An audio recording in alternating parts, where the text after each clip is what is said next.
बिस्मिल्लाहिर्रहमानिर्रहीम नहमदुहु व नसल्ली अला रसूलिहिल करीम अम्मा बाद।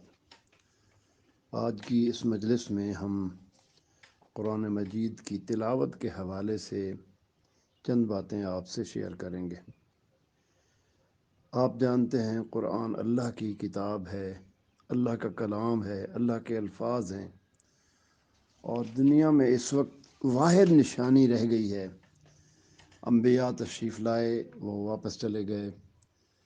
दूसरी कुतुब में इतनी तहरीफ़ें कर दी गई हैं, तौरात, ज़बूर, इंजील, सहाइफ़ में, कि अब अल्लाह पाक ने फ़ाइनली उन सब की समरी जो है वो कुरान मजीद में नाज़िल की है और उसके तहफ़्फ़ुज़ की ज़िम्मेदारी ख़ुद कबूल की है।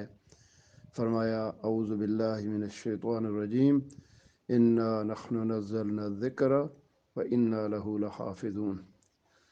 चुनांचे अल्लाह ने इसकी हिफाजत का ज़िम्मा लिया और उसके लिए आप देखें कि क्या इंतज़ामात किए अल्लाह ने। लाखों नहीं करोड़ों हुफ़ाज़ इस वक्त मौजूद हैं। कोई हाफिज़ एक ज़बर ज़ेर की गलती भी करे तो पीछे 10 बताने वाले बैठे होते हैं कि इसमें ये गलती कर दी है। फिर उसके जो मफ़ाहीम और मानी हैं उसकी भी तशरीह और तारीफ़ ख़ुद अल्लाह पाक ने अपने नबी आखिरुज़्ज़मां हज़रत मोहम्मद सल्लल्लाहु अलैहि वसल्लम के ज़रिए करवा दी है। और अब टेक्नोलॉजी के ज़माने में आपको मालूम है कि अहादीस को देखने के लिए बड़ी आसानी हो गई है।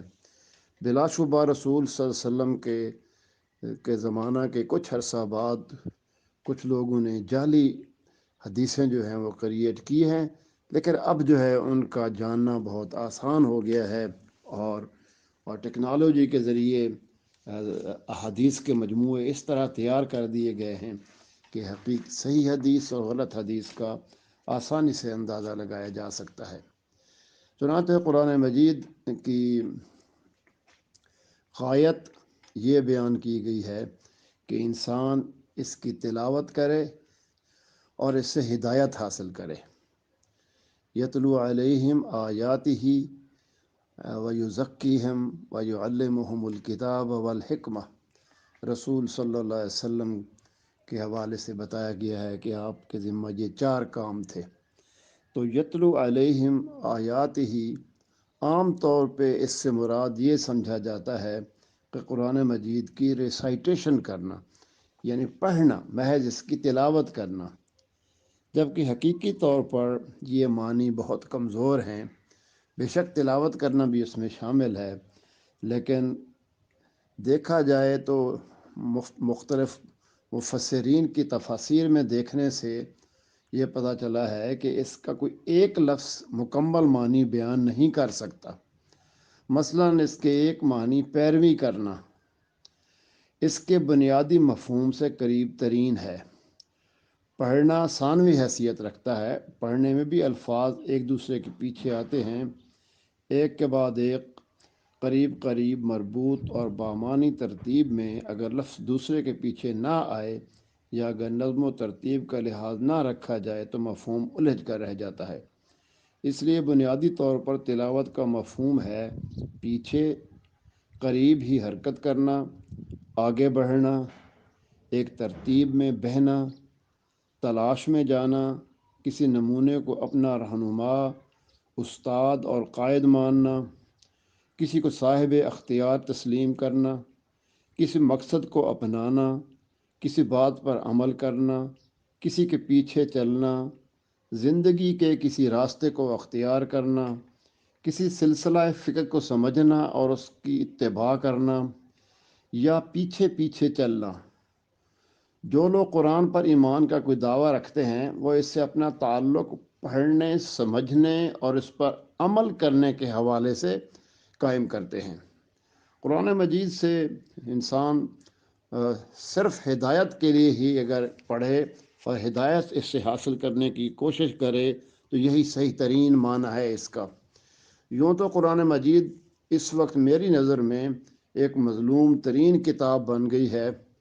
मुसलमानों के पास ये किताब मौजूद है, लेकिन वो इसको बरकत के लिए चूमते हैं, वो इसको बरकत के लिए इससे तावीज़ बनाते हैं, सवाब के लिए इसकी तिलावत करते हैं, مقابلے کر کے حسن قرات کے انعامات حاصل کرتے ہیں، تراوی پڑھتے ہیں اور ایک سانس میں پوری سورہ فاتحہ اور کئی آیات اکٹھی پڑھ دیتے ہیں، اور پیچھے کھڑے لوگوں کو اس کی کوئی سمجھ نہیں آتی۔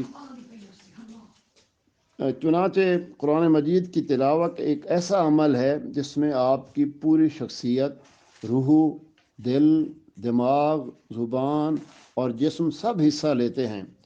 مختصراً یہ کہ آپ کا پورا وجود اس میں شریک ہو جاتا ہے۔ قرآن کی تلاوت میں جسم و دماغ، عقل و احساس کی تمیز ختم ہو جاتی ہے، وہ ایک ہو جاتے ہیں۔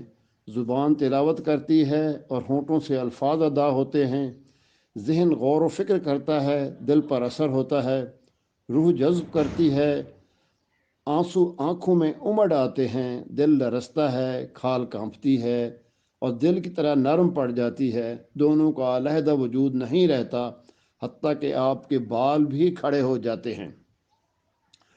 آپ کو معلوم ہے قرآن مجید میں یہ فرمایا گیا ہے، لو انزلنا هذا القرآن على جبل لرأيته خاشعا متصدعا من خشیت اللہ، یعنی اگر اللہ پاک فرماتے ہیں کہ اگر ہم اس قرآن کو پہاڑوں پر نازل کر دیتے تو وہ بھی خوف سے ریزہ ریزہ ہو جاتے۔ چنانچہ یہ محض الفاظ کی تلاوت کرنا کافی نہیں ہے، بلکہ ضرورت اس بات کی ہے کہ انسان اس کو سمجھے اور پھر اس کے اوپر عمل کرنے کی پوری کوشش کرے۔ اور آپ کو معلوم ہے کہ صحابہ کرام رضوان اللہ تعالیٰ علیہم اجمعین کے زمانے میں جب کہ صورت نازل ہوتی تھی تو وہ اس پر عمل شروع کر دیتے تھے، اور جب تک عمل نہیں کر لیتے تھے آگے نہیں بڑھتے تھے۔ بہت سارے صحابہ کی مثالیں ہمارے سامنے موجود ہیں۔ عبداللہ ابن عمر رضی اللہ عنہ کے بارے میں ہے کہ ان سے کسی صحابی نے پوچھا بھی قرآن مجید کی کیا تلاوت کر رہے ہیں، تو انہوں نے فرمایا کہ میں سورہ بقرہ پڑھ رہا ہوں۔ کئی دنوں کے بعد پھر پوچھا تو پھر یہی بتایا کہ میں سورہ بقرہ پڑھ رہا ہوں۔ پھر کچھ دنوں کے بعد پوچھا تو کہا سورہ بقرہ پڑھ رہا ہوں۔ تو وہ صحابی پوچھنے لگے حضرت کیا ماجرا ہے؟ تو وہ فرمانے لگے بس سورہ بقرہ کی آیات پڑھتا ہوں، پھر ان پر عمل کرنا شروع کر دیتا ہوں، جب اس پر عامل ہو جاتا ہوں تو پھر اگلی آیات پڑھتا ہوں، پھر ان پر عمل شروع کر دیتا ہوں۔ چنانچہ ابھی میں سورہ بقرہ کی ساری باتوں پر عمل نہیں کر سکا۔ تو اس طرح اور بھی بہت سارے صحابہ ہیں جن کے بارے میں ہم جانتے ہیں کہ ان کا طریقہ قرآن پڑھنا یہی تھا۔ وہ قرآن پڑھتے تھے، پھر اس پر عمل کرتے تھے، اور اس کے نتیجے کے طور پر پھر وہ آگے چلتے تھے۔ اور ان کے عمل میں ایک خاص بات یہ بھی ہے، وہ نہ صرف خود قرآن پڑھ کے عمل کرتے تھے بلکہ دوسرے صحابہ کو بھی، اپنے ساتھیوں کو، اپنے بھائیوں کو، جس طرح کا معاشرہ بن گیا تھا صحابہ کا، وہ تو واقعی ایک بھائی ہی تھے، ایک دوست ہی تھے، بھائی خواہ تھے، خیر خواہ تھے، ایک دوسرے کے ہمدرد تھے۔ چنانچہ وہ ایک دوسرے کو بھی اس کا تقاضا کرتے تھے۔ اور ایک مشہور بات یہ بھی ہے کہ صحابہ جب آپ ایک دوسرے سے ملتے تھے تو سورہ والعصر کی تلاوت کرتے تھے اور ایک دوسرے کو یاد دہانی کرتے تھے۔ اعوذ باللہ من الشیطان الرجیم، بسم اللہ الرحمن الرحیم، والعصر ان الانسان لفی خسر الا الذین آمنوا وعملوا الصالحات وتواصوا بالحق وتواصوا بالصبر۔ یعنی امام راضی نے اپنی تفسیر میں یہ لکھا ہے کہ اگر قرآن نازل نہ ہوتا، صرف ایک یہی صورت ہی نازل ہو جاتی تو بھی انسان کی ہدایت اور زندگی گزارنے کے لیے کافی تھا۔ فرمایا قسم ہے زمانے کی، تمام انسان خسارے میں ہیں سوائے ان لوگوں کے جو ایمان لائے اور جن نے عمل صالح کیے اور جن نے حق کی وصیت کی اور اس میں جو کوئی ان کو تکالیف پہنچی اس میں صبر کیا۔ چنانچہ قرآن مجید بہت بڑی نعمت ہے اللہ کی، آج ہمارے پاس ہے۔ چاہیے کہ ہم اس کا علم حاصل کریں اور اس کی برکات و انعامات کی وہ پوری فصل حاصل کریں جو قرآن میں آپ کی منتظر ہے۔ قرآن پڑھ کر صرف اس سے ثواب کمانا کافی نہیں ہے، بلکہ اس کو پڑھ کر اس کے نتیجے کے طور پر اپنے آپ کو بہترین مسلمان، بہترین انسان بنانا، اور اس کے نتیجے کے طور پہ آپ دیکھیں گے کہ آپ کی اپنی زندگی میں، آپ کے خاندان کی زندگی میں، آپ کے ارد گرد کی آپ کے ہمسائیگی میں، آپ کے دوست احباب اور سب کو اس کا फ़ायदा होगा। चुनांचे हक़ है कि हम कुरान की तिलावत करें और कुरान को समझें और उस पर अमल करें। और हज़रत अब्दुल्ला बिन अम्र बिन अल-आस रज़ियल्लाहु अन्हु रिवायत करते हैं कि रसूलुल्लाह सल्लल्लाहु अलैहि वसल्लम ने फरमाया, कुरान के साथी से कहा जाएगा तिलावत करो और बुलंदी की तरफ जाओ, इतनी ही सहूलत से जितनी सहूलत से तुम दुनिया में कुरान की तिलावत किया करते थे, तुम्हारा आखिरी मस्कन वो बुलंदी है जहाँ तुम आखिरी आयत की तिलावत के वक्त पहुँच जाओगे। ये हदीस अबू दाऊद, तिरमिज़ी, अहमद और निसाई में बयान हुई है। और कुरान मजीद पर अमल करने वालों ये हुफ़ाज़ के बारे में बात ख़ास तौर पे बताई गई है कि क़यामत वाले दिन अल्लाह पाक फरमाएंगे हुफ़ाज़ को कि जिस तरह तुम दुनिया में मेरे कलाम से मोहब्बत करते थे और शौक़ से पढ़ते थे और ख़ूबसूरत अंदाज से पढ़ते थे, आज भी पढ़ते जाओ और आसमान में और जन्नत की मनाजिल तय करते जाओ। जहाँ तुम ख़त्म करोगे वही तुम्हारा ठिकाना होगा। कितना ही अच्छा हो कि हम हाफिज़ हैं तो बहुत अच्छा है, अगर हाफिज़ नहीं हैं तो हम भी कुछ चीज़ें, कुछ सूरतें, कुछ आयात याद कर लें और फिर दिल से उनको पढ़ा करें, ऐसे जैसे हम अल्लाह का कलाम पढ़ रहे हैं और अल्लाह के साथ हम गुफ्तगू कर रहे हैं। और ख़वातीन व हज़रात, आखिरी बात यह है कि इस कुरान पर अमल करने वाले जो सहाबा थे, उनकी कैफियत आपके सामने है कि देखते ही देखते अरब के वो जाहिल और बद्दू, परले दर्जे के बेकार लोग आलिम और दुनिया के इमाम बन गए। और नील के साहिल से लेकर ताब खाके काशगर इस्लाम का झंडा लहरा गया।